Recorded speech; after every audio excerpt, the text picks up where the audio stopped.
সুপ্রিয় শ্রোতা, লক্ষ্মীজ স্টুডিওর ধারাবাহিক আয়োজনে আপনারা শুনছেন সৈয়দ মুজতবা আলীর বিখ্যাত ভ্রমণ কাহিনী দেশে বিদেশে। আজ থাকছে দেশে বিদেশের দ্বিতীয় পর্ব। যতই বলি, ভাই আহমদ আলী, খুদা আপনার মঙ্গল করবেন, আখেরে আপনি বেহেশতে যাবেন, আমার যাওয়ার একটা বন্দোবস্ত করে দিন। আহমদ আলী ততই বলেন, বরাদ্রে আজিজে মন, অর্থাৎ হে আমার প্রিয় ভ্রাতা। ফার্সিতে প্রবাদ আছে, দের আয়দ দুরস্ত আয়দ, অর্থাৎ যা কিছু ধীরে সুস্থে আসে তাহাই মঙ্গলদায়ক। আরবিতেও আছে, অল অজলু মিনা শয়তান, অর্থাৎ কিনা হন্তদন্ত হওয়ার মানে শয়তানের পন্থায় চলা। ইংরেজিতেও আছে। আমি বললুম, সব বুঝেছি, কিন্তু আপনার পায়ে পড়ি, এই পাঠানের চালে আমার চলবে না। শুনেছি এখান থেকে লান্ডিকোটাল যেতে তাদের 15 দিন লাগে, 32 মাইল রাস্তা। আহমদ আলী গম্ভীরভাবে জিজ্ঞাসা করলেন, কে বলেছে? আমি বললুম, কেন, কাল রাত্রিরের খাওয়া দাওয়াতে রমজান খান, সে যে বাবরি চুলাওয়ালা, মিষ্টি মিষ্টি মুখ। আহমদ আলী বললেন, রমজান খান পাঠানদের কি জানে, তার ঠাকুমা পাঞ্জাবি, আর সে নিজে লাহোরে 3 মাস কাটিয়ে এসেছে। খাস পাঠান কখনো আটক সিন্ধুনদ পেরোয় না, তার লান্ডিকোটাল থেকে পেশোয়ার পৌঁছতে অন্তত 2 মাস লাগার কথা। না হলে বুঝতে হবে লোকটা রাস্তার ইয়ারদোস্তের বাড়ি কাট করে এসেছে। পাঠান মুল্লুকের রেওয়াজ প্রত্যেক আত্মীয়ের বাড়িতে তেরাত্তির কাটানো, আর সব পাঠানের ভাই বেরাদার, হিসাব করে নিন। কাগজ পেন্সিল ছিল না। বললুম, রক্ষে দিন, আমার যে কন্ট্রাক্ট সই করা হয়ে গেছে, আমাকে যেতেই হবে। আহমদ আলী বললেন, বাস না পেলে আমি কি করব? আপনি চেষ্টা করেছেন? আহমদ আলী আমাকে হুঁশিয়ার হতে বলে জানালেন, তিনি পুলিশের ইন্সপেক্টর, নানা রকমের উকিল মোক্তার তাকে নিত্যি জেরা করে, আমি ও লাইনে কাজ করে সুবিধা করতে পারবো না। তারপর বললেন, পেশোয়ার ভালো করে দেখে নিন, অনেক দেখবার আছে, অনেক শিখবার আছে। বোখারা সমরখন্দ থেকে সদাগরেরা এসেছে পুস্তিন নিয়ে, তাসকন্দ থেকে এসেছে সামোভার নিয়ে। আমি জিজ্ঞাসা করলাম, সামোভার কি? রাসায়ন গল্প পড়েননি? সামোভার হচ্ছে ধাতুর পাত্র, টেবিলে রেখে তাতে চায়ের জল গরম করা হয়। আপনারা যেরকম মিং বংশের ভাস নিয়ে মাতামাতি করেন, পেশোয়ার, কান্দাহার, তাসকন্দ, তুল্লা সামোভার নিয়ে সেই রকম লড়ালড়ি করে, কে কত দাম দিতে পারে। সে কথা আরেকদিন হবে। তারপর শুনুন, মজার ই শরীফ থেকে কার্পেট এসেছে, বদশান থেকে লাল রুবি, মোশেদ থেকে তসবি, আজারবাইজান থেকে। আমি বললুম, থাক, আরও কত কি। তারা উঠেছে সব সরাইয়ে, সন্ধ্যাবেলায় গরম ব্যবসা করে, রাত্রিরে জোর খানাপিনা গান বাজনা, কত হইহুল্লা, খুন খারাপি, কত রকম বেরকমের পাপ। শোনেননি বুঝি? পেশোয়ার 1000 পাপের শহর। মাসখানিক ঘোরাঘুরি করুন যে কোনো সরাইয়ে, ডজনখানিক ভাষা বিনা কসরতে বিনা মেহনতে শেখা হয়ে যাবে। পশতু নিয়ে আরম্ভ করুন, চট করে চলে যাবেন ফার্সিতে। তারপর জগতাই তুর্কি, মঙ্গল, উসমানলি, রাসান, কুর্দি, বাকিগুলো আপনার থেকে হয়ে যাবে। গান বাজনায় বুঝি আপনার শখ নেই? সে কি কথা, আপনি বাঙালি। টাগোর সাহেবের গীতাঞ্জলি গার্ডেনার আমি পড়েছি, আহাদ কি উমদা বয়েত আমি ফার্সি তর্জমায় পড়েছি। আপনার তো এসব জিনিসের শখ থাকার কথা, নাই বা থাকলো, কিন্তু ঈদনজানের গান না শুনে আপনি পেশোয়ার ছাড়বেন কি করে? পেশোয়ারি হুরি 12টা ভাষায় গান গাইতে পারে, তার গাহক দিল্লি থেকে বাগদাদ অবধি। আপনি গেলে লড়কি বহুত খুশ হবে, তার রাজত্ব বাগদাদ থেকে বাঙাল অবধি ছড়িয়ে পড়বে। আমি আর কি করি? বললুম, হবে, সব হবে, কিন্তু টাগোর সাহেবের কোন কবিতা আপনার বিশেষ পছন্দ হয়? আহমদ আলী একটু ভেবে বললেন, আই মাদার শাহজাদা ইমরোজ। বুঝলুম এ হচ্ছে ও গো মা, রাজার দুলাল যাবে আজি মোর। বললুম, সে কি কথা খান সাহেব, এ কবিতা তো আপনার ভালো লাগার কথা নয়। আপনারা পাঠান, আপনারা প্রেমে জখম হলে তো বাঘের মতো রুখে দাঁড়াবেন, ঘোড়া চড়ে আসবেন বিদ্যুৎ গতিতে, প্রেয়াকে এক টানে তুলে নিয়ে কোলে বসিয়ে চলে যাবেন দূর দূরান্তরে। সেখানে পর্বত গুহায় নির্জনে আরম্ভ হবে প্রথম মান অভিমানের পালা। আপনি মাথা পেতে দেবেন তার পায়ের মখমলের চটির নিচে। আমাকেই থামতে হলো, কারণ আহমদ আলী অত্যন্ত শান্ত প্রকৃতির লোক, কারো কথা মাঝখানে কাটেন না। আমি আটকে গেলে পরে বললেন, থামলেন কেন বলুন? আমি বললুম, আপনারা কোন দুঃখে ইনিয়ে বিনিয়ে কাঁদবেন ম্যা ম্যা মা মা করে? আহমদ আলী বললেন, এক জার্মান দার্শনিকও নাকি বলেছেন, স্ত্রী লোকের কাছে যেতে হলে চাবুকটি নিয়ে যেতে ভুলো না। আমি বললুম, তওবা তওবা, অত বাড়াবাড়ির কথা হচ্ছে না। আহমদ আলী বললেন, না দাদা, প্রেমের ব্যাপারে হয় ইস্পার নয় উস্পার। প্রেম হচ্ছে শহরের বড় রাস্তা, বিস্তর লোকজন, সেখানে গোল্ডেন মিন বা সোনালি মাঝারি বলে কোনো উপায় নেই। হয় কিপ টু দ্য রাইট, অর্থাৎ ম্যা ম্যা করে হৃদয় বেদনা নিবেদন, না হয় লেফট, অর্থাৎ বজ্রমুষ্টি দিয়ে নিচ্ছে যা বলেছেন। কিন্তু না, থাকে সব কথা। বুঝলুম প্রেমের ব্যাপারে পাঠান নীরব কর্মী। আমরা বাঙালি, দুপুর রাত্রে পাড়ার লোককে না জানিয়ে স্ত্রীর সঙ্গে প্রেমালাপ করতে পারি নে। আমার অবস্থাটা বুঝতে পেরে আমাকে যেন খুশি করার জন্য আহমদ আলী বললেন, পেশোয়ারের বাজারে কিন্তু কোনো গানেওয়ালি নাচনেওয়ালি 6 মাসের বেশি টিকতে পারে না। কোনো ছকরা পাঠান প্রেমে পড়বেই, তারপর বিয়ে করে আপন গায়ে নিয়ে সংসার পাতে। সমাজ আপত্তি করে না? মেয়েটা দুদিন বাদে শহরের জন্য কান্নাকাটি করে না? সমাজ আপত্তি করবে কেন? ইসলামে তো কোনো মানা নেই। তবে দুদিন বাদে কান্নাকাটি করে কিনা বলা কঠিন। পাঠান গায়ের কান্না শহরে এসে পৌঁছবে এত জোর গলা ইদনজানেরও নেই। জানকী বাইয়ের থাকলে আমাকে খুঁজে খুঁজে হয়রান হতে হতো না। হলপ করে কিছু বলতে পারবো না, তবে আমার নিজের বিশ্বাস বেশিরভাগ মেয়েই বাজারের হট্টগোলের চেয়ে গ্রামের শান্তিই পছন্দ করে। তার উপর যদি ভালোবাসা পায় তাহলে তো আর কথাই নাই। আমি বললুম, আমাদের এক বিখ্যাত ঔপন্যাসিকও ওই ধরনের অভিমত দিয়েছেন, মেয়েদের বাজারে বহু খোঁজ খবর নিয়ে। এমন সময় আহমদ আলীর এক বন্ধু মোহাম্মদ জান বাইসাইকেল ঠেলে ঠেলে এসে হাজির।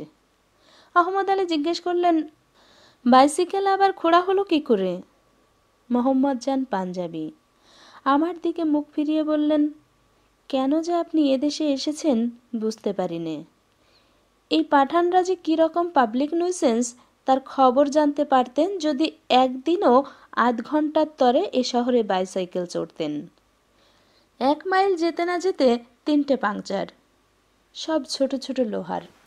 ভদ্রলোক দম নিচ্ছিলেন। আমি দরদ দেখিয়ে জিজ্ঞাসা করলুম, এত লোহা আসে কোথা থেকে? মোহাম্মদ জান আরও চটে গিয়ে বললেন, আমাকে কেন শুধাচ্ছেন? জিজ্ঞেস করুন আপনার দিলজানের দোস্ত শেখ আহমদ আলী খান পাঠানকে। আহমদ আলী বললেন, জানেন তো, পাঠানরা বড্ড আড্ডাবাজ। গল্প গুজব না করে সে 1 মাইল পথও চলতে পারে না। কাউকে না পেলে সে বসে যাবে রাস্তার পাশে।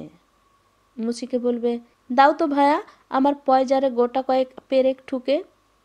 মুচি তখন ঢিলে লোহাগুলো পিটিয়ে দেয়, গোটা 10 নতুনও লাগিয়ে দেয়। এরকম শখানেক লোহা লাগালে জুতোর চামড়া আর মাটিতে লাগে না। লোহার উপর দিয়েই রাস্তার পাথরের চোট যায়। হাফসোল লাগানোর খরচাকে পাঠান বড্ড বেশি ভয় করে কিনা। সেই পেরেক আবার হরেক রকম সাইজের হয়। পাঠানের জুতো তাই লোহার মোজাইক। কিন্তু আসল কথা হচ্ছে লোহা ঠেকানো না ঠেকানো অবান্তর। মুচির সঙ্গে আড্ডা দেবার জন্য ওই তার অজুহাত। মোহাম্মদ জান বললেন, আর সেই লোহা ঢিলে হয়ে গিয়ে শহরের সর্বত্র ছড়িয়ে পড়ে। আমি বললুম, এতদিন আমার বিশ্বাস ছিল আড্ডা মানুষকে অপকর্ম থেকে ঠেকিয়ে রাখে, এখন দেখতে পাচ্ছি ভুল করেছি। আহমদ আলী কাতর স্বরে বললেন, আড্ডার নিন্দে করবেন না, বাইসাইকেল চড়ার নিন্দে করুন।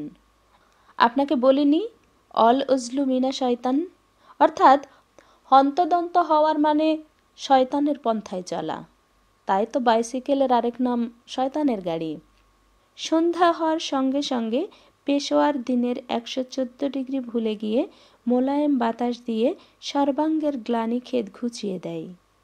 রাস্তাঘাট যেন ঘুম থেকে জেগে উঠে হাই তুলে ঘোড়ার গাড়ির খটখটানি দিয়ে তুড়ি দিতে থাকে। পাঠান বাবুরা তখন সাজগোজ করে হাওয়া খেতে বেরোন।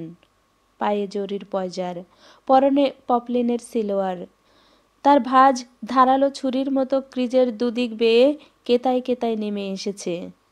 মুড়ির ভেতরে লাল সুতোর গোলাপি আভা, গায়ে রঙিন সিল্কের লম্বা শার্ট, আর মাথায় যে পাগড়ি তার তুলনা পৃথিবীর অন্য কোনো শিরাভরণের সঙ্গে হয় না। বাঙালির শিরাভরণ দেখে অভ্যাস নেই, টুপি বলুন হ্যাট বলুন সবই যেন তার কাছে অবান্তর ঠেকে, মনে হয় বাইরে থেকে জোর করে চাপানো। কিন্তু মধ্যবিত্ত ও ধনী পাঠানের পাগড়ি দেখে মনে হয় ভগবান মানুষকে মাথাটা দিয়েছেন নিতান্ত ওই পাগড়ি জড়াবার উপলক্ষ হিসেবে। কামিয়ে জমিয়ে গোফে আতর মেখে আর সেই ভুবনমোহন পাগড়ি বেঁধে খান সাহেব যখন সাঝের ঝোঁকে পেশোয়ারের রাস্তায় বেরোন, তখন কে বলবে তিনি জাকারিয়া স্ট্রিটের পাঠানের জাত ভাই? কোথায় লাগে তার কাছে তখন হলিউডের ইভিনিং ড্রেস পরা হিমেনদের দল? ফুরফুরে হাওয়া গাছের মাথায় চিরুনি চালিয়ে, খান সাহেবদের পাগড়ির চূড়ো দুলিয়ে, ফুলের দোকানে ঝোলানো মালাতে কাপন লাগিয়ে, আর সর্বশেষে আহমদ আলীর দোকান ছোঁয়া গোফে হাত বুলিয়ে নামলো আমার শ্রান্ত ভালে তপ্ত গ্রীষ্মের দগ্ধ দিনান্তের সন্ধ্যাকালে। এ যেন বাংলাদেশের জ্যৈষ্ঠ শেষের নববর্ষণ।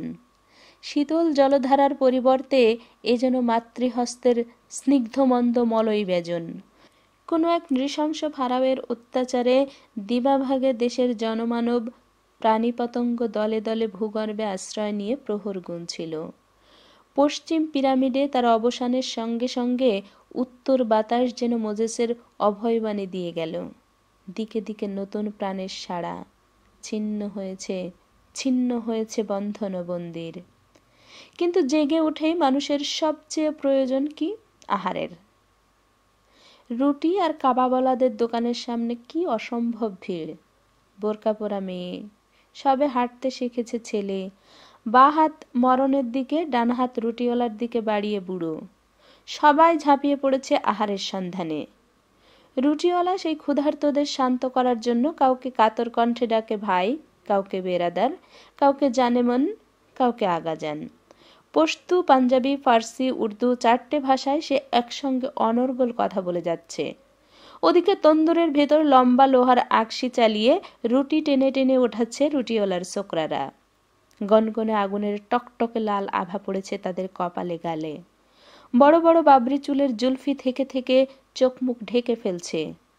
দুহাত দিয়ে রুটি তুলছে, সরবার ফুরসত নেই। বুড়ো রুটিওয়ালার দাড়ি হাওয়ায় দুলছে। কাজের হিড়িকে তার বজ্রবাঁধন পাগড়ি পর্যন্ত টেরচা হয়ে একদিকে নেমে এসেছে। ছোকরাদের কখনো তম্বি করে, যুদ্ধকন যুদ্ধকন, জলদি করো জলদি করো। খদ্দেরদের কখনো কাকতি মিনতি, হে ভ্রাত, হে বন্ধু, হে আমার প্রাণ, হে আমার দিলজান, সবুর করো সবুর করো। তাজা গরম রুটি দিই বলেই তো এত হাঙ্গামা হুজ্জুত। বাসি দিলে কি এতক্ষণ তোমাদের দাঁড় করিয়ে রাখতুম? বোরকার আড়াল থেকে কে যেন বলল, বয়স বোঝার জো নেই। তোর তাজা রুটি খেয়েই তো পাড়ার 3 পুরুষ মরল। তুই বুঝি লুকিয়ে লুকিয়ে বাসি খাস? তাই দে না। বোরকা পরে ওই যা, তা না হলে পাঠান মেয়েও স্বাধীন। রুটির পর ফুল কিংবা আতর। মনে পড়ল মহাপুরুষ মোহাম্মদের একটি বচন, সত্যেন দত্তের তর্জমা, জোটে যদি মোটে 1টি পয়সা, খাদ্য কিনিও ক্ষুধার লাগি। জুটে যায় যদি 2টি পয়সা, ফুল কিনে নিয়েও হে অনুরাগী।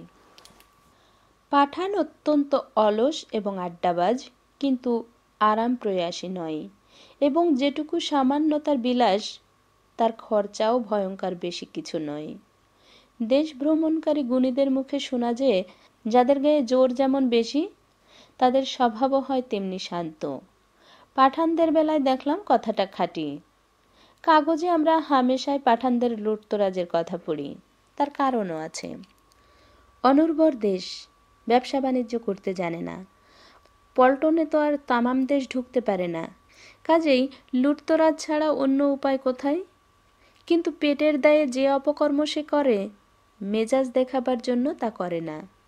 তার আসল কারণ অবশ্য পাঠানের মেজাজ সহজে গরম হয় না, পাঞ্জাবিদের কথা স্বতন্ত্র, এবং হলেও সে চট করে বন্দুকের সন্ধান করে না। তবে সব জিনিসেরই দুটো একটা ব্যত্যয় আছে। পাঠান তো আর ক্ষুদাতাল্লার আপন হাতে বানানো ফিরিস্তা নয়। বেঈমান বললে পাঠানের রক্ত খাইবার পাচের টেম্পারেচারকে ছাড়িয়ে যায়, আর ভাইকে বাঁচাবার জন্য সে অত্যন্ত শান্ত মনে যোগাসনে বসে আঙুল গনে নিদেন পক্ষে তাকে কটা খুন করতে হবে। কিন্তু হিসেব নিকেশে সাক্ষাৎ বিদ্যাসাগর বলে প্রায় ভুল হয়, আর দুটো চারটে লোক বেঘরে প্রাণ দেয়। তাই নিয়ে তম্বে তম্বা করলে পাঠান সকাতর নিবেদন করে, কিন্তু আমার যে চারটা বুলেটের বাজে খরচা হলো তার কি? তাদের গোষ্ঠী কুটুম কান্নাকাটি করছে, কিন্তু একজনও একবারের তরে আমার বাজে খরচার খেসারতির কথা ভাবছে না। ইনসান বড়ই ক্ষুদপরস্ত, সংসার বড়ই স্বার্থপর। পরশু রাতের দাওয়াতে এরকম নানা গল্প শুনলুম। এসব গল্প বলার অধিকার নিমন্ত্রিত ও রবাহুতদের ছিল। একটা জিনিসে বুঝতে পারলাম যে এদের সকলেই খাঁটি পাঠান। সে হলো তাদের খাবার কায়দা। কার্পেটের উপর চওড়ায় 2 হাত, লম্বায় 20-30 হাত, প্রয়োজন মতো একখানা কাপড় বিছিয়ে দেয়। সেই দস্তরখানের দুদিকে সারি বেঁধে এক সারি অন্য সারির মুখোমুখি হয়ে বসে। তারপর সব খাবার মাঝারি সাইজের প্লেটে করে সেই দস্তরখানে সাজিয়ে দেয়। 3 থালা আলু গোশত, 3 থালা শিক কাবাব, 3 থালা মুরগি রোস্ট, 3 থালা সিনা কলিজা, 3 থালা পোলাও, এইরকম ধারা সব জিনিস একখানা দস্তরখানের মাঝখানে, 2খানা 2 প্রান্তে। বাঙালি আপন আপন থালা নিয়ে বসে। রান্নাঘরের সব জিনিসই কিছু না কিছু পাই। পাঠানদের বেলা তা নয়। যার সামনে যা পড়লো তাই নিয়ে সে সন্তুষ্ট।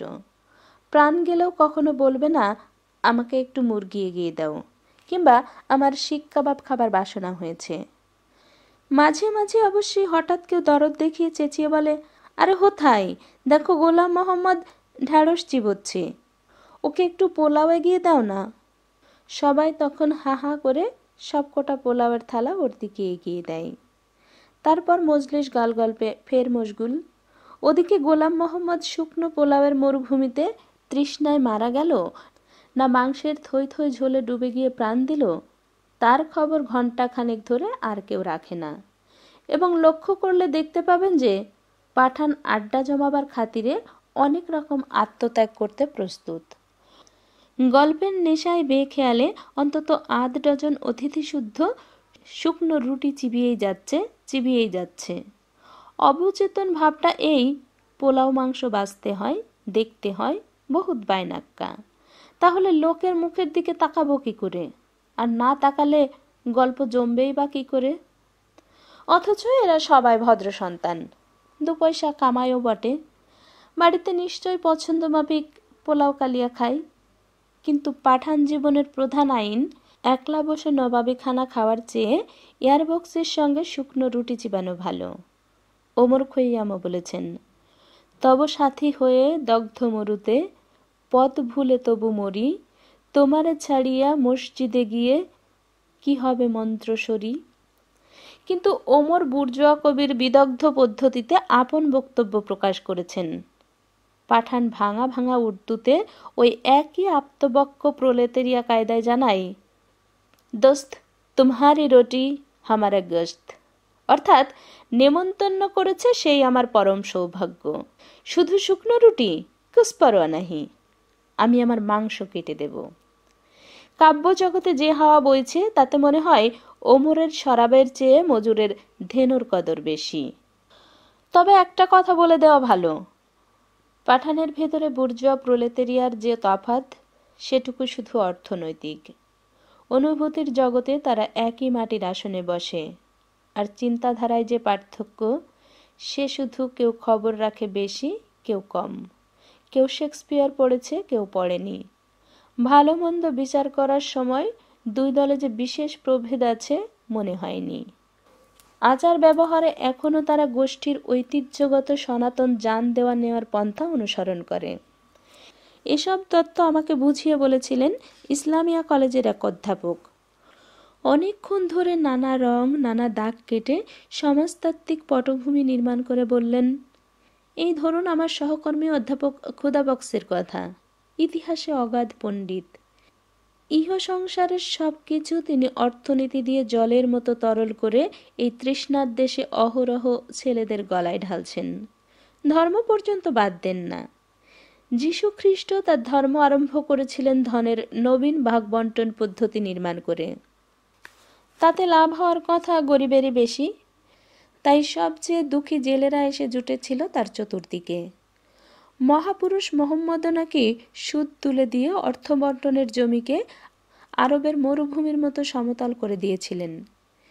এসব তো ইহলোকের কথা। পরলোক পর্যন্ত ক্ষুদাবক্স অর্থনৈতিক রেদা চালিয়ে চিক্কন মসৃণ করে দিয়েছিলেন। কিন্তু থাক এসব কচকচানি। মোদ্দা কথা হচ্ছে, ভদ্রলোক ইতিহাসের দূরবীনে আপন চোখটি এমনই চেপে ধরে আছেন যে অন্য কিছু তার নজরে পড়ে কিনা সে বিষয়ে আমাদের সকলের মনে গভীর সন্দেহ ছিল। মাসখানেক পূর্বে তার বড় ছেলে মারা গেল। ম্যাট্রিক ক্লাসে পড়তো, মেধাবী ছেলে, বাপেরই মতো পড়াশুনোয় মশগুল থাকতো। বড় ছেলে মারা গিয়েছে, চোট লাগার কথা, কিন্তু ক্ষুদাবক্স নির্বিকার। সময় মতো কলেজে হাজিরা দিলেন। চায়ের সময় আমরা সন্তর্পণের শোক নিবেদন করতে গিয়ে আরেক প্রস্ত লেকচার শুনলুম। জরথুস্ত্র কোন অর্থনৈতিক কারণে রাজা গুস্ত আপসকে তার নতুন ধর্মে দীক্ষিত করেছিলেন। 3 দিন বাদে দুসরা ছেলে টাইফয়েডে মারা গেল। ক্ষুদাবক্স বৌদ্ধ ধর্মের কি এক পিটক না খোদায় মালুম কি, তাই নিয়ে বাহ্য জ্ঞান শূন্য। 1 মাস যেতে না যেতে স্ত্রী মারা গেলেন পিত্রালয়ে। ক্ষুদাবক্স তখন সিন্ধুর পারে সিকন্দর শাহের বিজয়পন্থার অর্থনৈতিক কারণ অনুসন্ধানে নাক কান বন্ধ করে তুরীয় ভাব অবলম্বন করেছেন। আমরা ততদিনে ক্ষুদাবক্সের আশা ছেড়ে দিয়েছি। লোকটা ইতিহাস করে করে অমানুষ হয়ে গেছে, এই তখন আমাদের দৃঢ় বিশ্বাস। আর পাঠান সমাজ যখন মনুষ্য জাতির সর্বোচ্চ গৌরবস্থল, তখন আর কি সন্দেহ যে ক্ষুদাবক্সের পাঠানত্ব সম্পূর্ণ কর্পূর হয়ে গিয়ে তার ঐতিহাসিক টেলিস্কোপের পাল্লারও বহু ঊর্ধ্বে দূর দূরান্তরে পঞ্চেন্দ্রিয়াতীত কোনো সূক্ষ্ম লোকে বিলীন হয়ে গিয়েছে। এমন সময় মারা গেল তার ছোট ভাই, পল্টনে কাজ করত। ক্ষুদাবক্সের আর কলেজে পাত্তা নেই। আমরা সবাই ছুটে গেলুম খবর নিতে। গিয়ে দেখি এক প্রাগৈতিহাসিক ছেঁড়া গালচের উপর ক্ষুদাবক্স গড়াগড়ি দিচ্ছেন। পুঁথিপত্র, ম্যাপ, কম্পাস চতুর্দিকে ছড়ানো। গড়াগড়িতে চশমার একটি পরকলা ভেঙে গিয়েছে। ক্ষুদাবক্সের বুড়ো মামা বললেন, 2 দিন ধরে জল স্পর্শ করেননি। হাউ হাউ করে কাঁদেন আর বলেন, আমার ভাই মরে গিয়েছে। শোকে যে মানুষ এমন বিকল হতে পারে পূর্বে আর কখনো দেখিনি। আমরা সবাই নানা রকমের সান্ত্বনা দেবার চেষ্টা করলুম, কিন্তু ক্ষুদাবক্সের মুখে ওই একই কথা, আমার ভাই মরে গিয়েছে। শেষটায় থাকতে না পেরে আমি বললুম, আপনি পণ্ডিত মানুষ, শোকে এত বিচলিত হচ্ছেন কেন? আর আপনার সহ্য করার ক্ষমতা যে কত অগাধ সে তো আমরা সবাই দেখেছি। 2টি ছেলে, স্ত্রী মারা গেলেন, আপনাকে তো এতটুকু কাতর হতে দেখিনি। ক্ষুদাবক্স আমার দিকে এমনভাবে তাকালেন যে আমি বদ্ধ উন্মাদ, কিন্তু মুখে কথা ফুটল। বললেন, আপনি পর্যন্ত এই কথা বললেন? ছেলে মরেছিল তো কি, আবার ছেলে হবে। বিবি মরেছেন তো কি, নতুন শাদী করব, কিন্তু ভাই কোথায় পাবো? তারপর আবার হাউ হাউ করে কাঁদেন আর বলেন, আমার ভাই মরে গিয়েছে। অধ্যাপক বলা শেষ করলে আমি বললুম, লক্ষণের মৃত্যুশোকে রামচন্দ্রও ওই বিলাপ করেছিলেন। আহমদ আলী বললেন, লক্ষ্মণ, রামচন্দ্রজি, হিন্দুদের কি একটা গল্প আছে না, সেটা আমাদের শুনিয়ে দিন। আপনি কখনো গল্প বলেন না, শুধু শোনেনি। ইয়া আল্লাহ, আদিকবি বাল্মীকি যে গল্প বলেছেন, আমাকে সে গল্প নতুন করে আমার টোটা ফোটা উর্দু নিয়ে বলতে হবে। নিবেদন করলুম অধ্যাপক ক্ষুদাবক্সকে অনুরোধ করবেন। রামায়ণের নাকি অর্থনৈতিক ব্যাখ্যাও আছে। অধ্যাপক শুধালেন, কিন্তু রামচন্দ্রজি জবরদস্ত লড়নেওয়ালা ছিলেন নয় কি? আমি বললুম, আলবৎ। অধ্যাপক বললেন, ওই তো আসল তত্ত্ব কথা। বীর পুরুষ আর বীরের জাতমাত্রই ভাইকে অত্যন্ত গভীরভাবে ভালোবাসে। পাঠানদের মতো বীরের জাত কোথায় পাবেন বলুন? আমি বললুম, কিন্তু অধ্যাপক ক্ষুদাবক্স তো বীর পুরুষ ছিলেন না। অধ্যাপক পরম পরিতৃপ্তি সহকারে বললেন, সে তো গুহ্যতর তত্ত্ব। অধ্যাপকই করো আর যাই করো, পাঠানত্ব যাবে কোত্থেকে? অর্থনৈতিক কারণ ফারণ সব কিছুই অত্যন্ত পাতলা ফিল্ম, একটু খোঁচা লাগলেই আসল পেলেট বেরিয়ে পড়ে। মেজর মোহাম্মদ খান বললেন, ভাইকে ভালোবাসার জন্য পাঠান হওয়ার কি প্রয়োজন? ইউসুফও তো বেনিয়ামিনকে ভয়ঙ্কর ভালোবাসতেন। অধ্যাপক বললেন, ইহুদিদের কথা বাদ দিন, আদমের এক ছেলে আরেক ছেলেকে খুন করেননি? আমি বললুম, কিন্তু পাঠানরা ইহুদিদের হারিয়ে যাওয়া 12 উপজাতির একটা নয়। কোথাও যেন ওই রকম একটা থিওরি শুনেছি যে সেই উপজাতি যখন দেখল তাদের কপালে শুকনো মরা আফগানিস্তান পড়েছে, তখন হাউমাউ করে কেঁদে উঠেছিল, অর্থাৎ ফার্সিতে যাকে বলে ফগান করেছিল। তাই তো তাদের নাম আফগান। আর আপনারা তো আসলে আফগান, এদেশে বসবাস করে হিন্দুস্তানি হয়েছেন। অধ্যাপক পণ্ডিতের হাসি হেসে বললেন, 30 বছর আগে এ কথা বললে আপনাকে আমরা শাবাশি দিতুম। এখনও সব বদলে গেছে। তখনও আমরা জানতাম না যে দুনিয়ার বড় বড় জাতেরা নিজেদের আর্য বলে গৌরব অনুভব করেছে। তখনও রেওয়াজ ছিল, খানদানি হতে হলে বাইবেলের ইহুদি চিড়িয়াখানায় কোনো না কোনো খাঁচায় সিংহ বা বাদর কিছু একটা হতেই হবে। এখন সেসব দিন গিয়েছে। এখন আমরা কই আর্য? বেদভেদ কী সব আছে না, সেগুলো সব আমরাই আওড়েছি। সিকেন্দার শাহকে লড়াইয়ে আমরাই হারিয়েছি। আর গান্ধার ভাস্কর্য আমাদেরই কাঁচা বয়সের হাত মক্সের নমুনা। গান্ধার আর কান্দাহার একই শব্দ। আরবি ভাষায় গ অক্ষর নেই বলে আরব ভৌগোলিকেরা ক ব্যবহার করেছেন। পাণ্ডিত্যের অগাধ সাগরে তখন আমার প্রাণ যায়, কিন্তু বিপদে আপদে মুশকিল আসান হামেশাই পুলিশ। আহমদ আলী আমার দিকে তাকিয়ে বললেন, প্রফেসরের ওসব কথা গায়ে মাখবেন না। ইসলামিয়া কলেজের চায়ের ঘরে যে আড্ডা জমে, তার খানিকটা পেতলে নিয়ে তিনি সুন্দর ভাষায় রঙিন গেলাসে আপনাকে ঢেলে দিচ্ছেন। কিন্তু আসল পাঠান এসব জিনিস নিয়ে কখনো মাথা ঘামিয়ে পাগড়ির প্যাঁচ ঢিলে করে না। আফ্রিদি হলো দুনিয়ার সেরা জাত। মোমন্দ বলে, খুদাতালার খাস পেয়ারা কোনো জাত যদি দুনিয়ায় থাকে, সে হচ্ছে মোমন্দ জাত। এমনকি তারা নিজেদের আফগান বলেও স্বীকার করে না। আমি জিজ্ঞাসা করলুম, তাই বুঝি আপনারা স্বাধীন আফগানিস্তানের অংশ হয়ে থাকতে চান না? ভারতবর্ষ স্বাধীন হলে স্বাধীন পাঠান হয়ে থাকবেন বলে? সব পাঠান একসঙ্গে চেঁচিয়ে বললেন, আলবৎ না, আমরা স্বাধীন ফ্রন্টিয়ার হয়ে থাকব। সে মুল্লুকের নাম হবে পাঠান মুল্লুক। অধ্যাপক বললেন, পাঠানের সোপবক্স লেকচার শোনেননি বুঝি কখনো? সে বলে, ভাই পাঠান সাব, এসো, আমরা সব উড়িয়ে দিই। Democracy, autocracy, bureaucracy, communism, dictatorship, সব সব। আরেক পাঠান তখন চেঁচিয়ে বলল, তুই বুঝি অ্যানার্কিস্ট? পাঠান বলল, না, আমরা অ্যানার্কিও উড়িয়ে দেব। অধ্যাপক বললেন, বুঝতে পেরেছেন? আমি বললুম, বিলক্ষণ। রবীন্দ্রনাথও বলেছেন, একেবারে বুধ হয়ে যাবে, ঝিম হয়ে যাবে, ভো হয়ে যাবে, তারপর না হয়ে যাবে। এই তো। অধ্যাপক বললেন, ঠিক ধরেছেন। আমি বললুম, ভারতবর্ষের অংশ যখন হবে না, তখন দয়া করে রাশানদের আপনারাই ঠেকিয়ে রাখবেন। সবাই সমস্বরে বললেন, আলবৎ। পৃথিবীর আর সব দেশে যেতে হলে একখানা পাসপোর্ট জোগাড় করে যে কোনো বন্দরে গিয়ে হাজির হলেই হলো। আফগানিস্তান যেতে হলে সেটি হবার জো নেই।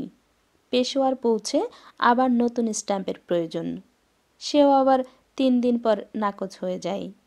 খাইবার পাসের আশেপাশে কখন যে দাঙ্গা হাঙ্গামা লেগে যায় তার স্থিরতা নেই বলে এই বন্দোবস্ত।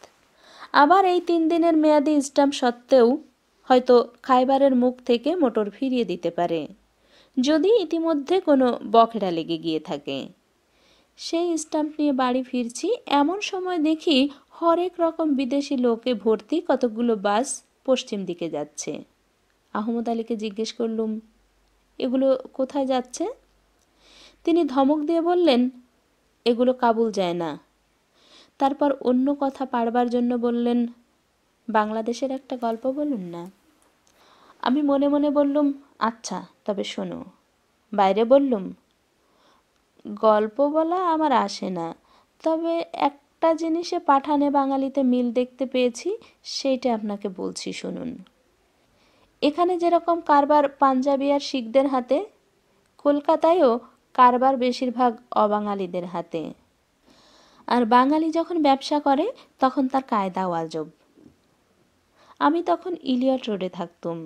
সেখানে দোকানপাট ফিরিঙ্গিদের, মুসলমানদের কিছু কিছু দর্জির দোকান আর লন্ড্রি, ব্যাস। তার মাঝখানে এক বাঙালি মুসলমান ঝাঁ চকচকে ফ্যান্সি দোকান খুলল। লোকটির বেশভূষা দেখে মনে হলো শিক্ষিত ভদ্রলোকের ছেলে। স্থির করলুম, সাহস করে দোকান যখন খুলেছে তখন তাকে পেট্রোনাইজ করতে হবে। জোর গরম পড়েছে, বেলা 2টো। শহরে চরকিবাজির মতো ঘুরতে হয়েছে। দেদার সাবান চোখে পড়ছে, কিন্তু কিনিনি। ভদ্রলোকের ছেলেকে পেট্রোনাইজ করতে হবে। ট্রাম থেকে নেমে দোকানের সামনে এসে দেখি ভদ্রলোক নাক ডাকিয়ে ঘুমোচ্ছেন। পাখিটা খাঁচায় ঘুমোচ্ছে। ঘড়িটা পর্যন্ত সেই যে 12টায় ঘুমিয়ে পড়েছিল, এখনো জাগেনি। আমি মোলায়েম সুরে বললুম, ও মশাই, মশাই। ফের ডাকলুম, ও সাহেব, সাহেব। কোনো সাড়া শব্দ নেই। বেজায় গরম। আমারও মেজাজ একটু উষ্ণ হতে আরম্ভ করেছে। এবার চেঁচিয়ে বললুম, ও মশাই, ও সাহেব। ভদ্রলোক আস্তে আস্তে বোয়াল মাছের মতো 2 রাঙা টকটকে চোখ সিকিটা খুলে বললেন, আজ্ঞে। তারপর ফের চোখ বন্ধ করলেন। আমি বললুম, সাবান আছে? পামলিভ সাবান? চোখ বন্ধ রেখে উত্তর দিলেন, না। আমি বললুম, সে কি কথা, ওই তো রয়েছে শোকেসে। ও বিক্রির না। তারপর আহমদ আলীকে জিজ্ঞেস করলুম, পাঠানরাও বুঝি ওই রকম ব্যবসা করে? তিনি তো খুব খানিকক্ষণ ধরে হাসলেন। তারপর জিজ্ঞাসা করলেন, কেন বলুন তো? আমি উত্তর দিলুম, ওই যে বললেন এসব বাস কাবুল যায় না। এবার আহমদ আলী থমকে দাঁড়ালেন, দেয়ালের দিকে ঘুরে কোমরে 2 হাত দিয়ে অনেকক্ষণ ধরে ঠাঠা করে হাসলেন। সে তো হাসি নয়, হাসির দমক। আমি ঠায় দাঁড়িয়ে অপেক্ষা করছি কখন তার হাসি থামবে। উত্তর দিলেন ভালো। বললেন, এসব বাস খাইবার পাস অব্দি গিয়েই ব্যাস। আমি শুধলাম, এই সামান্য রসিকতায় আপনি এত প্রচুর হাসতে পারেন কি করে? কেন পারবো না? হাসি কি আর গল্পে ঠাসা থাকে? হাসি থাকে খুশ দিলে। আপনাকে বলিনি স্বাধীনতা কোথায় বাসা বেঁধে থাকে? রাইফেলে নয়, বুকের খুনে। একটা গল্প শুনবেন?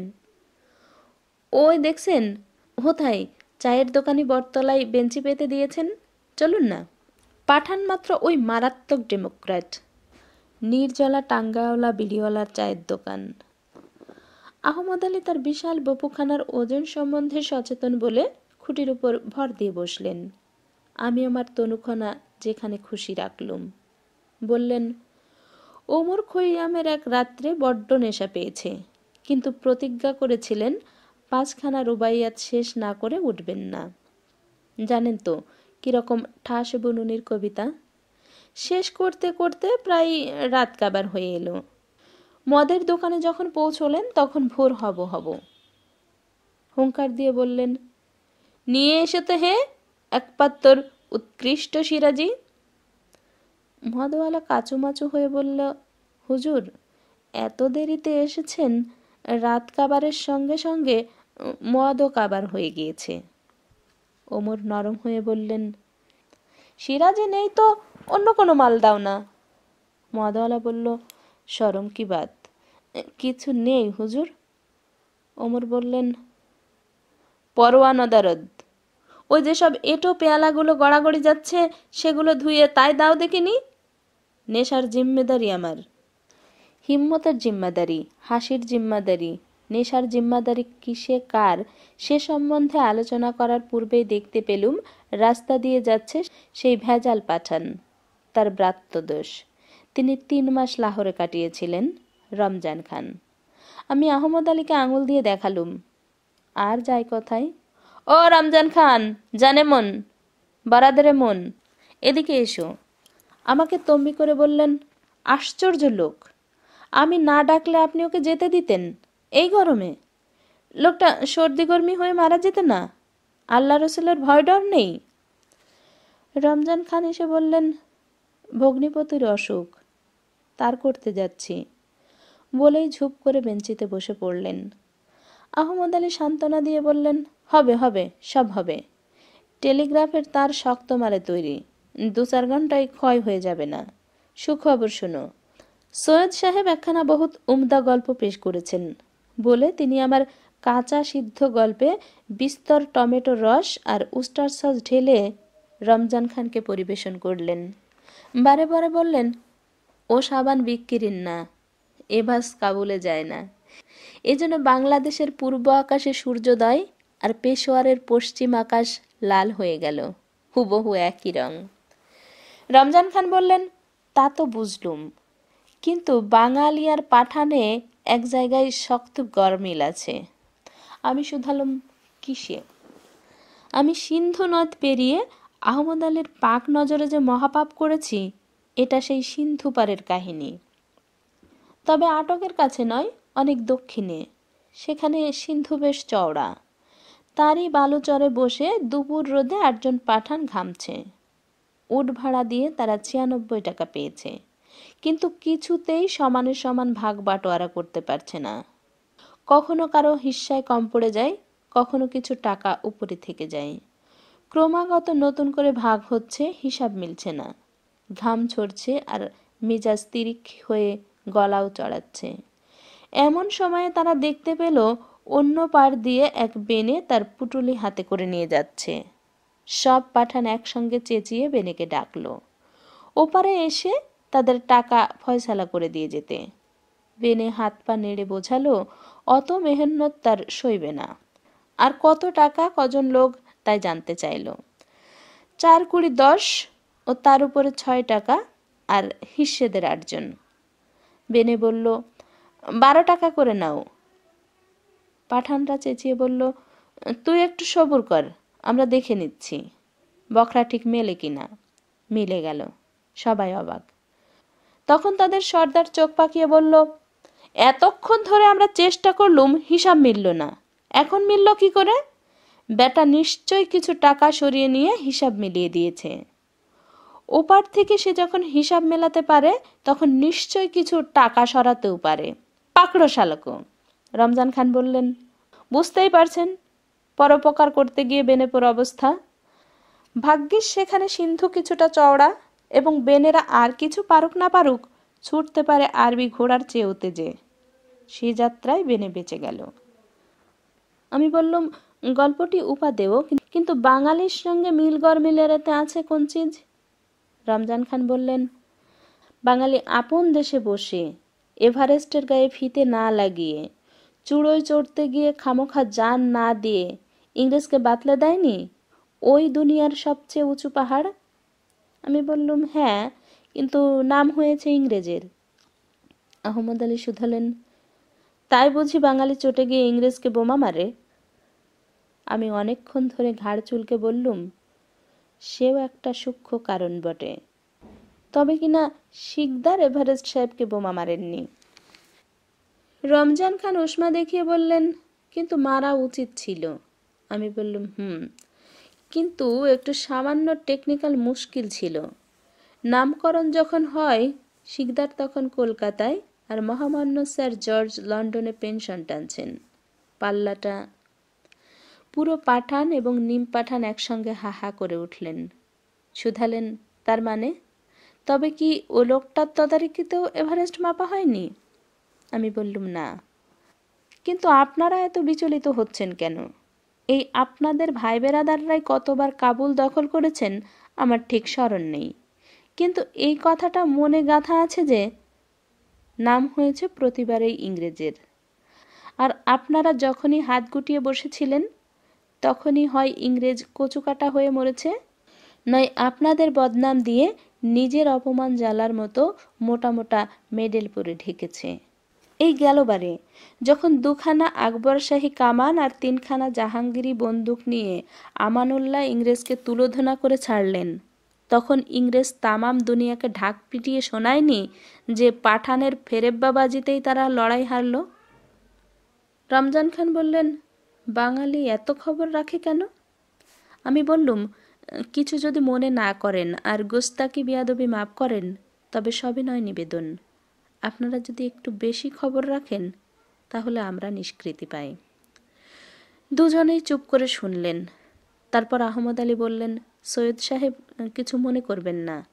আপনারা বোমা মারেন, রাজনৈতিক আন্দোলন চালান, এসব তো আরম্ভ হয়েছে মাত্র সেদিন। কিন্তু বলুন তো, যেদিন দুনিয়ার কেউ জানতো না ফ্রন্টিয়ার বলে এক ফালি পাথর ভর্তি শুকনো জমিতে একদল পাহাড়ি থাকে, সেদিন ইংরেজ তাদের মেরে শেষ করে দিত না যদি পারত। ফসল ফলে না, মাটি খুঁড়লে সোনা চাঁদি কয়লা তেল কিছুই বেরোয় না। এক ফোঁটা জলের জন্য ভোর হবার 3 ঘন্টা আগে মেয়েরা দল বেঁধে বাড়ি থেকে বেরোই। এই দেশ কামড়ে ধরে পড়ে আছে মূর্খ পাঠান, কত যুগ ধরে, কত শতাব্দী ধরে কে জানে। সিন্ধুর ওপারে যখন বর্ষার বাতাস পর্যন্ত সবুজ হয়ে যায় তখন তার হাতছানি পাঠান দেখেনি? পূর্বয়া ভেজা ভেজা হাওয়া অদ্ভুত মিঠে গন্ধ নিয়ে আসে। আজ পর্যন্ত কত জাত তার নেশায় পাগল হয়ে পূব দেশে চলে গিয়েছে, যায়নি শুধু মূর্খ আফ্রিদি মোমন্দ। লড়াই করে যখন ইংরেজ এদেশকে আচ্ছন্ন করতে পারল না তখন সে প্রলোভন দেখায়নি? লাখ লাখ লোক পল্টনে ঢুকল, ইংরেজের ঝান্ডা এদেশে উড়ল বটে, কিন্তু তার রাজত্ব ওই ঝান্ডা যত দূর থেকে দেখা যায় তার চেয়েও কম। আর পল্টনে না ঢুকে পাঠান করতই বা কি? পাঠান মোঘল আমলে তাদের ভাবনা ছিল না। পল্টনের দরওয়াজা খোলা, অথচ মোগল পাঠান এই গরিব দেশের গায়ে গায়ে ঢুকে বুড়ার রুটি কাটতে চায়নি, বৌঝিকে বিদেশি হারাম কাপড় পরাতে চায়নি। শাহানশাহ বাদশাহ দিন দুনিয়ার মালিক দিল্লির তকনসীন সরকারি আলা যখন হিন্দুস্তানের গরম বরদাস্ত না করতে পেরে এদেশ হয়ে ঠান্ডা সবুজ মোলায়েম কাবুল শহর যেতেন, পাঠান তখন তাকে একবার তসলিম দিতে আসতো। শাহানশাহ খুশ, পাঠান্তর। বাদশাহের মীর বক্সি পিছনের তানজাম থেকে মুঠা মুঠা আশরাফি রাস্তার দুদিকে ছুঁড়ে ছুঁড়ে ফেলতেন। জিন্দাবাদ শাহানশাহ জাহানপনা! চিৎকার খাইবারের দুদিকের পাহাড়ে টক্কর খেয়ে খেয়ে আকাশ বিদীর্ণ করে ক্ষুদাতালার পাদানে গিয়ে যখন পৌঁছত তখন সে প্রশংসাধ্বনি লক্ষ কণ্ঠের নয়, কোটি কোটি কণ্ঠের। সে আশরাফে আজ নেই। পর্বতগোত্রে প্রশংসারব প্রতিধ্বনিত হয় না, কিন্তু এই পাথরের টুকরোগুলো পাষাণ পাঠান আপন ছাতির খুন দিয়ে এখনো স্বাধীন রেখেছে, তাই তার নাম এখনো নোম্যান্স ল্যান্ড। পাঠান আর কি করতে পারত বলুন? আমি অত্যন্ত লজ্জা পেয়ে বারবার আপত্তি জানিয়ে বললুম, আমি সে অর্থে কথাটা বলিনি, আমি ভদ্র সন্তানদের কথা ভাবছিলুম, এবং তারাও কিছু কম করেননি। তারা অসন্তোষ প্রকাশ না করলে পাঠান সেপাই হয়তো আমানুল্লাহর বিরুদ্ধে লড়ত। আহমদ আলী বললেন, ভদ্র সন্তানদের কথা বাদ দিন, এই অপদার্থ শ্রেণী যত শীঘ্র মরে ভূত হয়ে আজরাইলের দপ্তরে গিয়ে হাজিরা দেয় ততই মঙ্গল। রমজান খান আপত্তি জানিয়ে বললেন, ভদ্র সন্তানদের লড়ার কায়দা আর পাঠান সিপাহীদের লড়ার কায়দা তো আর এক ধরনের হয় না। সময় যেদিন আসবে তখন দেখতে পাবেন আমাদের অপদার্থ আলী কোন দলে গিয়ে দাঁড়িয়েছেন। আমি আহমদ আলীর দিকে জিজ্ঞাসু দৃষ্টিতে তাকালুম। আহমদ আলী বললেন, আমি সব কথা ভালো করে শুনতে পাইনে, একটু কালা। খোদাতালাকে অসংখ্য ধন্যবাদ। এই ছিল দেশে বিদেশের দ্বিতীয় পর্ব। কে কোথা থেকে শুনছেন এবং পর্বটি কেমন লাগলো কমেন্ট বক্সে জানাতে ভুলবেন না। দেশে বিদেশের প্রথম পর্বের অডিও বুক লিংক এই ভিডিও ডেসক্রিপশন বক্সে পেয়ে যাবেন। আগামী পর্বগুলো মিস করতে না চাইলে চ্যানেলটি সাবস্ক্রাইব করে সাথেই থাকুন। ধন্যবাদ।